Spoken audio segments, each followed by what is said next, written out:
नमस्कार दोस्तों, मैं हूं लोकेंद्र मिश्रा और आप सबका स्वागत है इस वीडियो में। उत्तर प्रदेश लोक सेवा आयोग के द्वारा सहायक अभियोजन अधिकारी परीक्षा 2022 के लिए वैकेंसी निकाली गई है। इसको यूपी पीएससी एपीओ एग्ज़ाम बोलते हैं। तो चलिए बात करते हैं इसके बारे में, पूरी डिटेल समझते हैं। सबसे पहले देखिए, ऑनलाइन आवेदन जो है वो 21 अप्रैल 2022 से शुरू होगा और फीस जो है ऑनलाइन परीक्षा का जो शुल्क है वो जमा करने की आखिरी तारीख है 17 मई 2022। सारी बातें यहाँ पे लिखी हुई हैं और 21 मई 2022 तक एप्लीकेशन फॉर्म जो आपका है उसको फाइनल सबमिशन करना होगा। उसके बाद हम बात करें आगे, तो आगे देखिए यहाँ पे ऑनलाइन आवेदन करने के लिए आपको upsc.up.nic.in पे जाना पड़ेगा। वहाँ एडवर्टाइजमेंट जाके आप पढ़ लीजिएगा। जो भी आप एडवर्टाइजमेंट पढ़ेंगे उसके बाद आप अप्लाई करेंगे। अब देखना पड़ता है ना कि कौन एलिजिबल है, क्या है क्या नहीं है। फिर जब आप अप्लाई करेंगे तो उसमें सबसे पहला प्रोसेस होगा आपका कैंडिडेट रजिस्ट्रेशन का। रजिस्ट्रेशन करेंगे, उसके बाद बेसिक फॉर्म जो होता है वो भरा जाएगा। फिर अगर चाहें तो आप उसमें कोई संशोधन करना हो तो एडिट कर सकते हैं। रजिस्ट्रेशन स्लिप प्रिंट करने के बाद दूसरी काम आप जो करेंगे वो करेंगे, फीस डिपॉजिट करेंगे। किसी भी माध्यम से, ऑनलाइन माध्यम से फीस अपना जमा करेंगे। फीस जमा करने के बाद जो भी आपकी पूरी एप्लीकेशन फॉर्म है वो फिल करके आप सबमिट करेंगे। और सबमिट करने के बाद देखिए, पहले मैं फ़ीस बता दूं कितना है आपका। फ़ीस अगर बात करें जनरल की, अनारक्षित मतलब जनरल कैटेगरी के जो लोग हैं, 25 रुपये ऑनलाइन प्रक्रिया शुल्क और 100 रुपये परीक्षा शुल्क, मतलब कुल 125 रुपये देना पड़ेगा। SC ST के लिए 65 रुपये है, दिव्यांग श्रेणी के लिए 25 रुपये, भूतपूर्व सैनिक के लिए 65 रुपये और स्वतंत्रता संग्राम सेनानी के आश्रित हैं, महिला हैं या फिर कुशल खिलाड़ी हैं तो उनकी अपनी श्रेणी के अनुसार ही फीस सबमिट होगी। ऐसे बात करें कि अगर बेसिक रजिस्ट्रेशन के बाद अगर आप संशोधन करना चाहते हैं तो आपका जो मोबाइल नंबर है रजिस्टर्ड या फिर ईमेल ID है उससे आप संशोधन कर सकते हैं।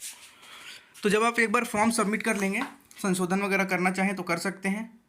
उसके बाद बात करें रिक्तियाँ कितनी हैं, तो वर्तमान में 44 वैकेंसी है और राजपत्रित वेतन लेवल 8 है। वेतनमान 47,600 से 1,51,100 तक है। फिलहाल ये 44 है, लेकिन इसमें बढ़ भी सकती हैं, घट भी सकती हैं। घटता तो कभी नहीं है, लेकिन हाँ ये है कि बढ़ सकती हैं, देखेंगे वो तो खैर बाद की बात है।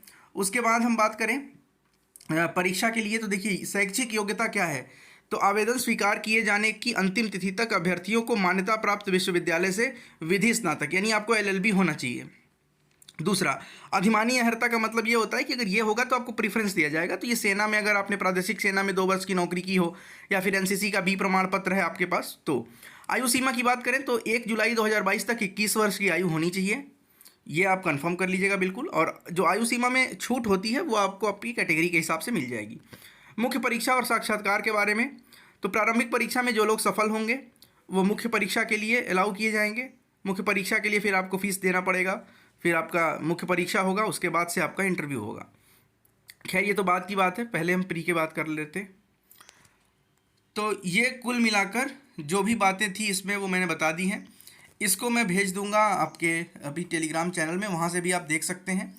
OMR शीट की ओरिजिनल कॉपी आप वहाँ दे देंगे, कैंडिडेट कॉपी लेकर आएंगे। आप सबको पता है नेगेटिव मार्किंग 1/3 है, यानी कि 0.33 है। 3 प्रश्न सही होंगे और 1 गलत होगा, 3 प्रश्न गलत होगा तो 1 सही प्रश्न का नंबर भी कट जाएगा। तो ये सारी बातें तो आपको पता ही होंगी, इसमें कुछ बताना नहीं है। ये कैसे फॉर्म भरना है, क्या क्या फ़ोटो का जो साइज़ वगैरह होता है, आप जो प्रमाण पत्र बनवाएंगे वो किस कैटेगरी के बनवाएंगे, ये सारी बातें हैं। हम एक बार बात कर लें यहाँ पर परीक्षा के बारे में बात कर लें। तो जो प्रारंभिक परीक्षा होगी वो 2 घंटे की परीक्षा होगी, 150 नंबर का प्रश्न होगा। इसमें हम बात करें तो पार्ट 1 और पार्ट 2 में सिलेबस डिवाइडेड है। पार्ट 1 की बात करें तो कुल 50 प्रश्न होंगे जो कि जनरल नॉलेज के प्रश्न होंगे। इस जनरल नॉलेज में से 8 नंबर साइंस के होंगे, 10 number current affairs, international importance के भी करंट अफेयर्स होंगे इसमें। भारत के इतिहास से 8 नंबर के प्रश्न, स्वतंत्रता संग्राम से 8 नंबर के प्रश्न, Indian polity and economy, Bharat की राज्य व्यवस्था और भारत की अर्थव्यवस्था से 8 नंबर के प्रश्न, विश्व का भूगोल और जनसंख्या जनगणना उससे संबंधित 8 नंबर के प्रश्न पूछे जाएंगे। उसके बाद पार्ट 2 जो है उसमें 100 प्रश्न पूछे जाते हैं और वो लॉ से संबंधित होते हैं, कानून के प्रश्न होते हैं। जैसे IPC के प्रश्न होंगे 35, इंडियन एविडेंस एक्ट के 25 प्रश्न होंगे और CRPC के 25 प्रश्न होंगे और UP police act and regulation under this act, ये 15 नंबर का होगा। प्रारंभिक परीक्षा के बाद हम मुख्य परीक्षा की बात करें तो मुख्य परीक्षा में आप देखिए यहाँ पर 100 नंबर का सामान्य ज्ञान की परीक्षा होगी, लिखित परीक्षा है। सामान्य हिंदी जो हाई स्कूल लेवल का होगा 100 नंबर का वो होगा। CRPC जो और पुलिस एक्ट वगैरह जो है उस पर 100 नंबर का प्रश्न होगा और लॉ ऑफ एविडेंस इस पे 100 प्रश्न होंगे। उसके बाद इंटरव्यू होगी 50 नंबर की।